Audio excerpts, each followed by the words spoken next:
At 68, I thought I understood what it felt like to be overlooked.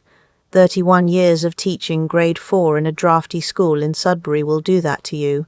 You learn to wait your turn, to hold your tongue, to stand at the back of the room and let others take the center. But I had never, not once in all those years, expected to stand at the edge of my own son's life like a stranger who'd wandered in from the wrong party. The call came on a Wednesday evening in early October. The leaves were doing what they always do in northern Ontario, burning orange and red and gold as if they had something to prove before the cold set in. I was making soup, chicken barley, the same recipe my mother had written on a card that still sits in my kitchen drawer, edges gone soft with age. My son's voice on the phone was careful, measured, the way it gets when he's already decided something and is only calling to inform me, not discuss. The rehearsal dinner is just for Genevieve's family, Mum. Her parents want it to be small. You understand. I told him I understood. I smiled, actually, because I was still that kind of mother, the kind who smiles when the door closes. But you'll be at the ceremony, I said. It wasn't a question. There was a half-second pause that I have since replayed more times than I care to admit. Of course, we'll have someone save you a seat near the back. The front rows are for immediate family, but, you know, it's Genevieve's day. Genevieve's day. As if a wedding is something one person has. As if the mother of the groom is a guest and not the woman who sat up with him at 3 in the morning when he was 7 and terrified of thunder, who drove him to hockey practice in -30 weather for 11 years, who quietly co-signed the line of credit that helped him and Genevieve buy their first home in Kanata. I said good night. I stirred my soup. I did not cry.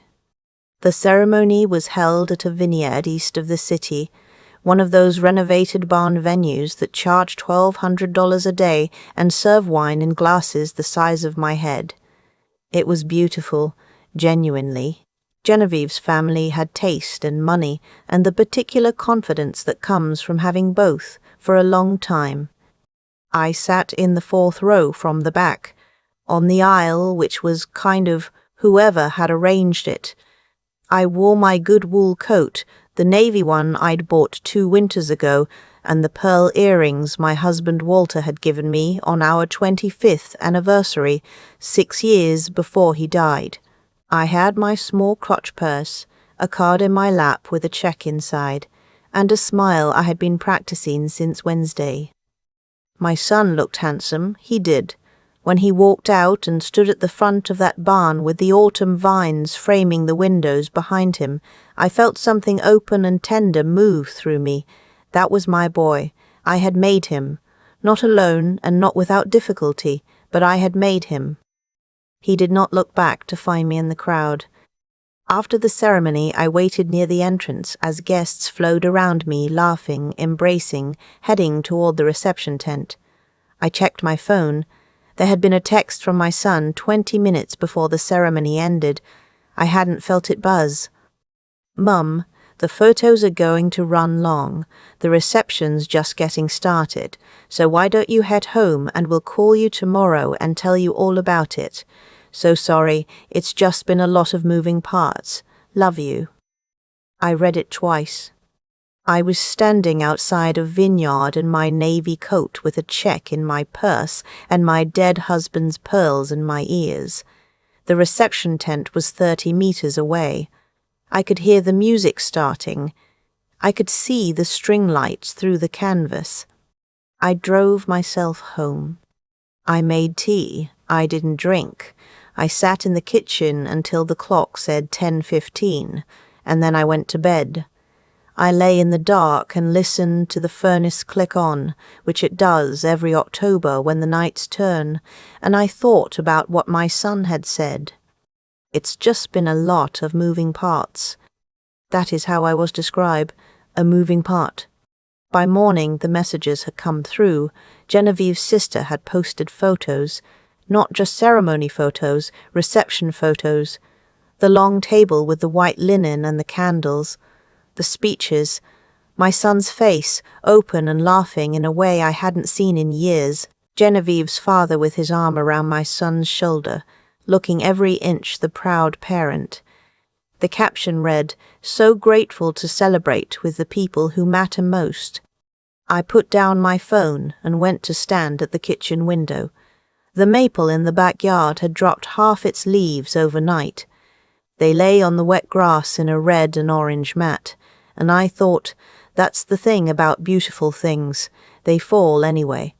I did not call my son, I made toast. I ate it standing up, which I almost never do. By afternoon, I found myself in the spare bedroom where I keep the filing cabinet, Walter always called the command center. I'm organized in the way that people who've taught school for 30 years tend to be. Everything labeled, everything sorted, every receipt kept for at least 7 years out of habit, and a certain small stubbornness I've never quite outgrown. I sat down with 3 folders. The first was labeled Home. Inside were the co-signing documents for the mortgage my son and Genevieve had taken out 3 years ago.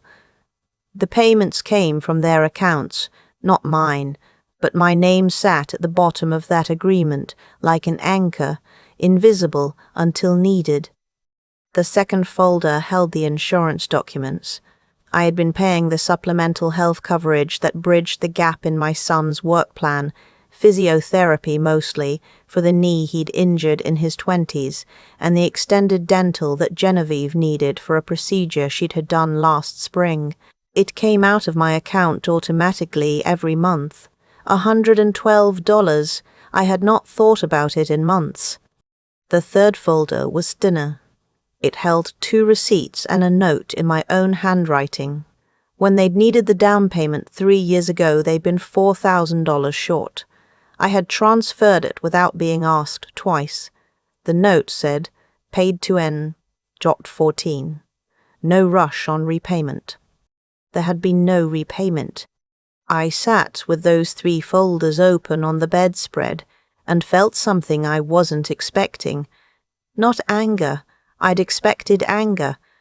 Something quieter, a kind of tired clarity, like when the fog lifts over Georgian Bay after a week of cloud and suddenly you can see all the way to the islands. I had made myself very easy to forget. The next morning, I called my bank. The woman on the phone was patient and thorough, which I appreciated. I reviewed every pre-authorized payment attached to my account. I noted the ones that existed for my son and Genevieve's benefit. I did not cancel them yet. I wanted to think clearly before I acted, which is what 31 years of teaching grade 4 teaches you to do. That evening my son called. His voice had a particular quality, warm, a little too warm, the social warmth of someone who has had a good weekend and is now circling back to the person they left behind to tie it up neatly. "Mum, how are you? I'm sorry about the photos running long. You know how these things go." "I do," I said. The whole day was just beautiful. Genevieve's family really went all out. Her dad gave this speech. "Neil," I said. He stopped. I had not interrupted him in this way in a very long time, perhaps ever. "The ceremony was lovely," I said. "You looked wonderful. I'm glad the day went well." "Thanks, Mum. I need you to know that I drove home before the reception, because you told me to." A pause. "Yeah, sorry about that. There were assigned seats and it was her family's thing and—" "I sat in the 4th row at your wedding," I said, "behind people I've never met." Another pause, longer. "I know it wasn't ideal. Neil, I co-signed your mortgage. I've been paying $112 a month for your supplemental health plan for 3 years. I gave you $4,000 for your down payment. And on your wedding day, I sat in the 4th row and then drove home before the reception because there wasn't room for me." The silence on the line was a different kind than the others. "I didn't realize you felt that way," he said, "which is not an apology. It is what people say when they want credit for your pain without taking responsibility for causing it. I know you didn't, I said. Good night. I slept better than I expected. In the morning, I called the bank back. I cancelled the supplemental health insurance payment. I noted in my files that the mortgage co-signing could not be dissolved without legal steps, so I called the co-signer specialist at my branch and began that conversation instead. It would take time. I was prepared to wait. I am a patient person when patience is in my own interest. I had only just put the kettle on when my neighbor came by. She does this, shows up at 9 in the morning with a container of something from her kitchen, always unannounced, always exactly when she's needed. She brought butter tarts, which she knows are my weakness, and she set them on the kitchen table and looked at me with that direct, unhurried gaze she has. "Word travels," she said. "Already?" "Your daughter-in-law's sister posted the whole wedding on Instagram. You're not in a single photo." She poured herself tea without asking, not even in the background. I hadn't noticed that until she said it. I went back through the photos in my head, all the ones I'd seen. The ceremony, the reception, the golden hour shots by the vines. And I understood then that I had not just been asked to leave. I had been arranged around. Someone had made sure I wouldn't be there for the photos at all. "I've been paying her dental," I said. My neighbor set down her mug. "You what?" "The supplemental plan. It covered her dental work last spring. $800 and something in claims."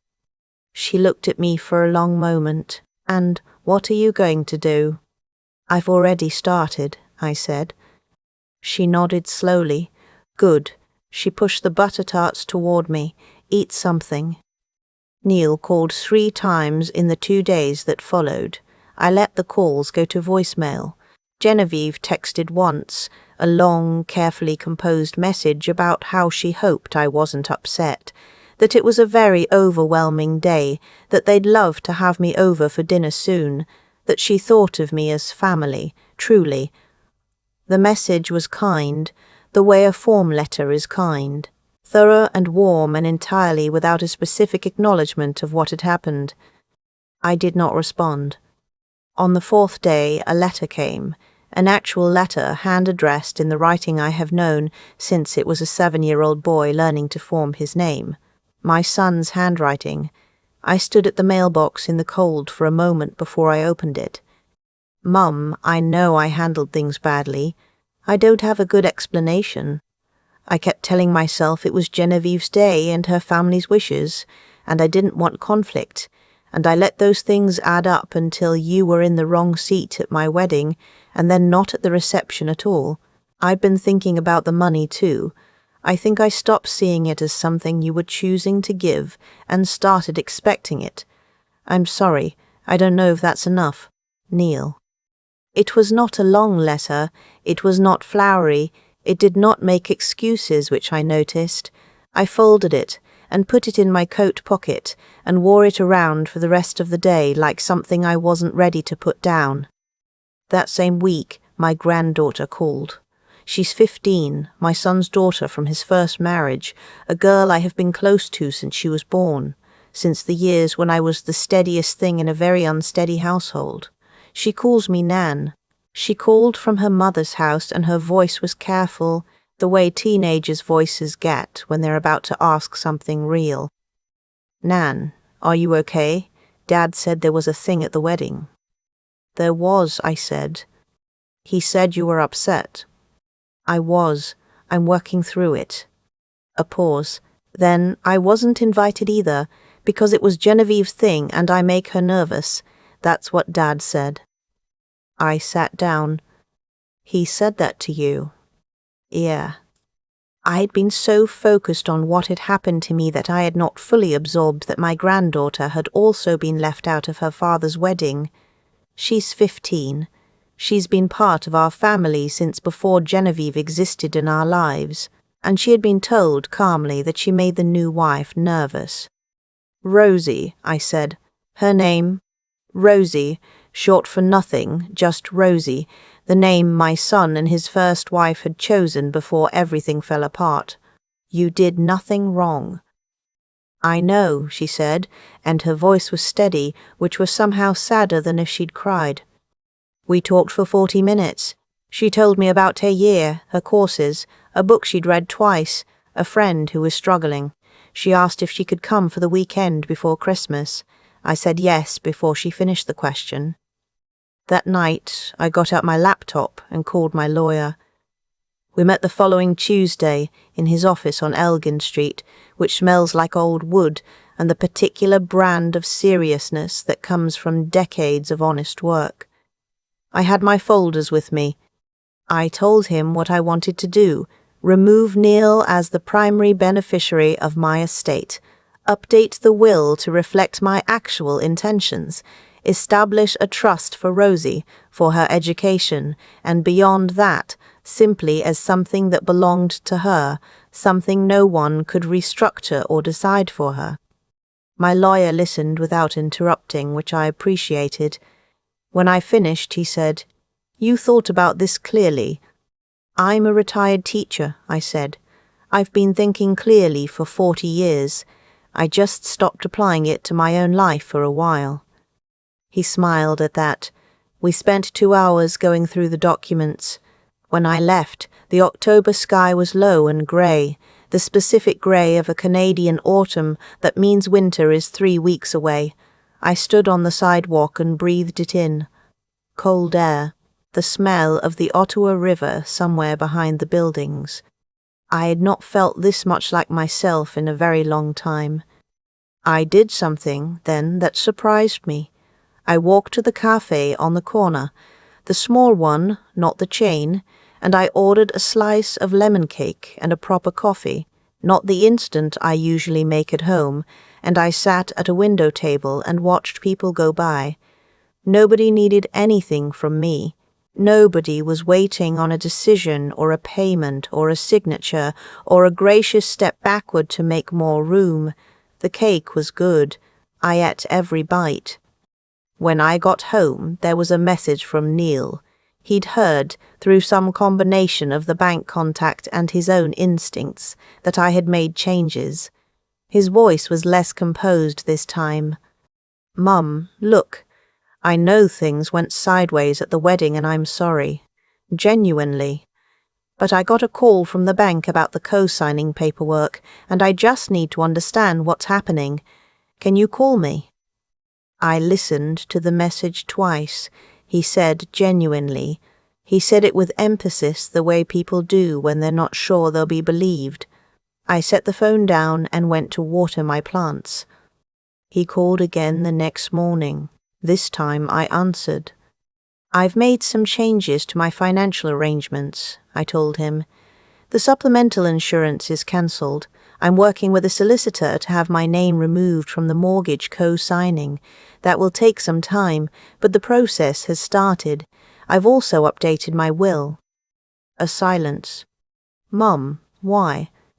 "Because I sat in the 4th row at your wedding," I said, "and then I drove home alone, and I realized I had been making myself smaller and smaller for years without noticing, and no one around me had noticed either, which means the arrangement had become normal. I don't want it to be normal anymore." I said I was sorry. "I know, and I believe you mean it. But an apology doesn't reopen the reception, Neil. I'm not punishing you. I'm reorganizing my own life." He was quiet for longer than usual. Then, "Is this because of Genevieve?" "It's because of me," I said. "Genevieve didn't teach me to be invisible. I did that myself. But your wedding showed me how far it had gone." Another long pause. What do we do now?" "You handle your own mortgage. You call your daughter and tell her you're sorry she wasn't at your wedding. And if you want a relationship with me, you show up for it, not to manage it, just to be in it." I heard him exhale. It wasn't the sharp exhale of someone fighting. It was the slow kind, the kind that means something is being put down. "Okay," he said quietly. "Can I come by sometime?" "You know where I live," I said. Rosie came for the weekend before Christmas as we planned. She arrived on the Friday afternoon train from Toronto, backpack over one shoulder, earbuds in, already taller than I remembered from the summer. She walked into my house like she owned it, which she always has, dropped her bag by the stairs and said, "What are we making?" I had already pulled out the ingredients for pierogies, a project, not a quick dinner. The kind of cooking that requires two people and a willingness to press your thumbs into dough for an hour. My mother's recipe. Same as the soup card, same worn handwriting. We made pierogies. We played gin rummy. She told me about a teacher she admired and a boy in her class she did not, and a podcast she'd been listening to about women who'd changed careers after 50. She said, "I was thinking about you when I listened to it." Why? She shrugged. "Because you're changing things. That's kind of brave." "I don't feel particularly brave," I said. "I feel like someone who waited too long and is now catching up." She thought about that. Maybe that's the same thing. On Saturday morning, she found a box of old photos in the living room closet. I'd been meaning to sort them for 2 years, and we spent the morning going through them at the kitchen table. There were photos of Neil as a boy, photos of Walter and me in the early years, a handful from a camping trip to Algonquin Park that must have been 1989, because I'm wearing a sweatshirt I remember buying that summer. She found one photo she hadn't seen before. Neil, maybe 10 years old, gap-toothed, standing on a dock with a fish he'd caught, holding it up and looking at the camera with this expression of pure, uncomplicated joy. She held the photo up. "He used to be like this," she said. "He was," I said. What happened? It was a real question, the kind 15-year-olds ask when they've decided to stop pretending they don't see things. I thought about how to answer. "I think he got comfortable," I said. "With me. I was always there, always helping, and it stopped meaning anything because it never changed. I let that happen. We both did." She looked at the photo for another moment, then set it in the keep pile. "Do you think he'll be different now?" "I think he's trying," I said. "That's not the same as different, but it's somewhere to start." Neil came by on a Sunday in January. Alone, he'd said he wanted to come by himself, which I thought was right. He stood at the door in a winter jacket, holding a box from a local bakery, the kind of gesture that is humble without being manipulative. He looked tired. He looked like someone who had been thinking hard for 2 months, which is its own kind of exhaustion. I let him in. I made coffee. We sat at the kitchen table. He told me that he and Genevieve had argued after everything came out, about Rosie and about me.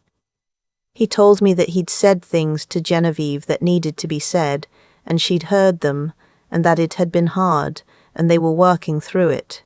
He did not present this as information I owed him credit for. He just told me plainly.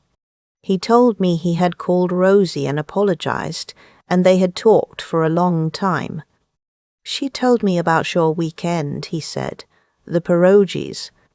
"She won the gin rummy." He smiled, which was the first time I'd seen his real smile in months. "Of course she did." We were quiet for a moment, the way you can be quiet with someone when the silence doesn't need to be filled. "I want to ask about the wedding," he said. "Not to argue, just to understand what I did, how it happened." "You let it happen gradually," I said. "One small choice at a time, 4th row, skip the rehearsal dinner, leave before the reception.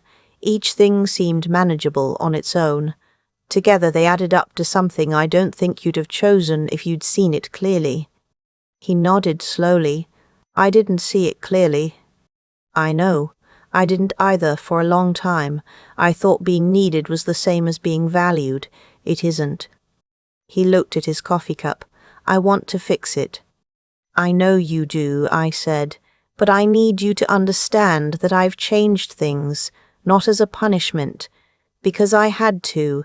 The will, the insurance, all of it. That's not going back.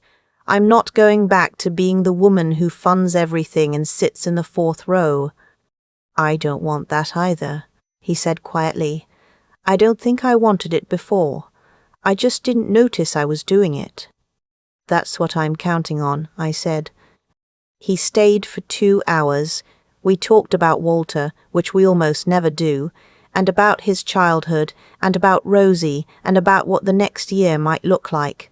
When he left, he hugged me at the door, and it was the kind of hug that doesn't have a purpose, not a thank you hug or a sorry hug, just a son holding his mother in the January cold. He has come back every few weeks since then. It is not fixed. I want to be clear about that. You don't spend decades becoming invisible and then become fully seen in the span of a winter.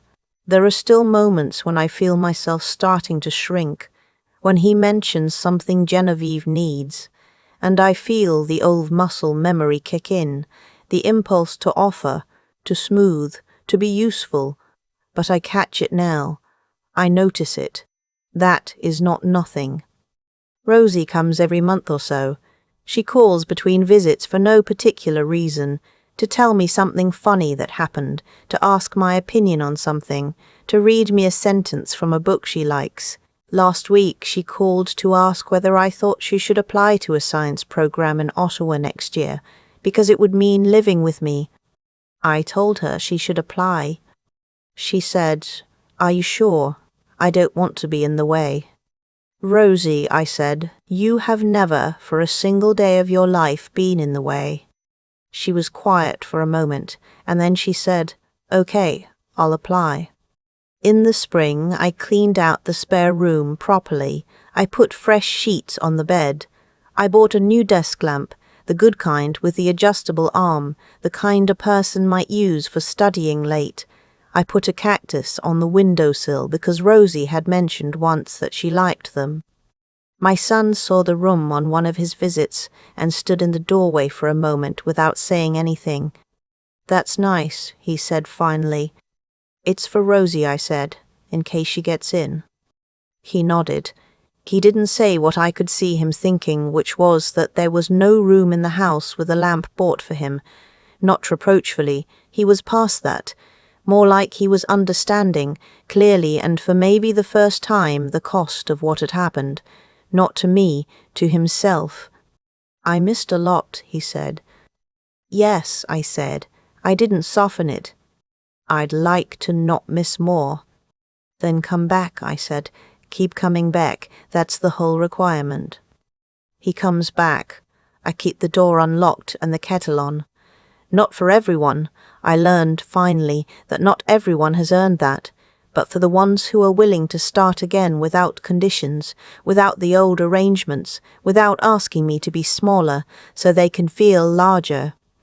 Last Saturday I walked to the end of my street and stood at the bus stop near the park, not for any particular reason, just because it was a mild March afternoon, and I wanted fresh air. A city bus went by, slow, the way they do on weekend afternoons when nobody's in a hurry. I watched it pass. I thought about October, the navy coat, the clutch purse, the fourth row. And then I walked home. It was a 20-minute walk. My knees complained at the bottom of the hill, which they do now, and the last of the snow was going soft and grey at the edges of the road. The house was quiet when I came in. I put the kettle on. I stood in the kitchen and listened to the particular silence of a house that belongs to you. Not a waiting silence, not an absence, just a space that holds your breath and your music and your unedited opinions without asking you to justify any of them. I did not take a photo, I did not post a caption. I just stood there for a few minutes being visible to myself. And that, I have come to understand, is exactly enough to begin with. I keep thinking about that October afternoon when I stood in the vineyard parking lot in my good wool coat and read a text message telling me to go home. Not because anything had gone wrong. because I had been arranged around so carefully for so long that even my absence had been planned in advance. That is not something that happens overnight. I want to be honest about that. What Neil did at his wedding was not a single act of cruelty. It was the last step in a long walk I had helped him take. Every time I paid without being asked, every time I stepped back without being invited to, every time I smiled and said I understand when I didn't, I was teaching him that I could be moved without consequence. That is on me as much as it is on him, maybe more, because I knew what I was doing, even when I told myself I didn't. There's a kind of self-erasure that looks like love from the inside. It feels generous. It feels like good mothering. But what it actually teaches a child, even a grown child, is that your needs don't have weight, that your presence is optional, that you can be slotted in and out of the picture depending on what's convenient that day. I taught Neil that for years. He learned it well. What stopped me wasn't anger. I want to be clear about that too. It was clarity. Sitting at my kitchen table with 3 folders open in front of me, reading my own handwriting on a note that said, "No rush on repayment," repayment that never came, I felt something shift, not break. Shift, the way ice moves in late March, slowly and then all at once. Rosie helped me understand what I still had. She didn't intend to, she just called and asked real questions and listened to the answers. She was 15 and had also been left out of her father's wedding, and she carried it with a steadiness that I found both heartbreaking and instructive. She hadn't learned yet to hide herself for other people's comfort. I had spent 40 years unlearning that. Watching her reminded me what it looked like before the habit set in. The decisions I made that winter, cancelling the insurance, calling my lawyer, rewriting the will, were not revenge. I know some people will hear the story and think they were, but what I was actually doing was something quieter. I was deciding that my choices had to cost something to walk away from, not to punish anyone, to make them real. That's what I hadn't understood before. When love has no limits, when you absorb every loss and continue without comment, it stops being love and starts being furniture. Useful, invisible, always there. You don't thank furniture. You don't look for it in the crowd. You just expect it to hold you up. Neil is trying. I believe that. He shows up now without an agenda, which is more than I ever asked for, and he stays long enough for the conversation to become real. That is not a small thing. It takes a particular kind of honesty to come back to someone you've underestimated and start again without defensiveness. He is doing that, imperfectly, and I respect it. What I know now, what this year gave me in all its difficulty, is that dignity is not something someone else returns to you. You have to go get it yourself, quietly, without waiting for permission.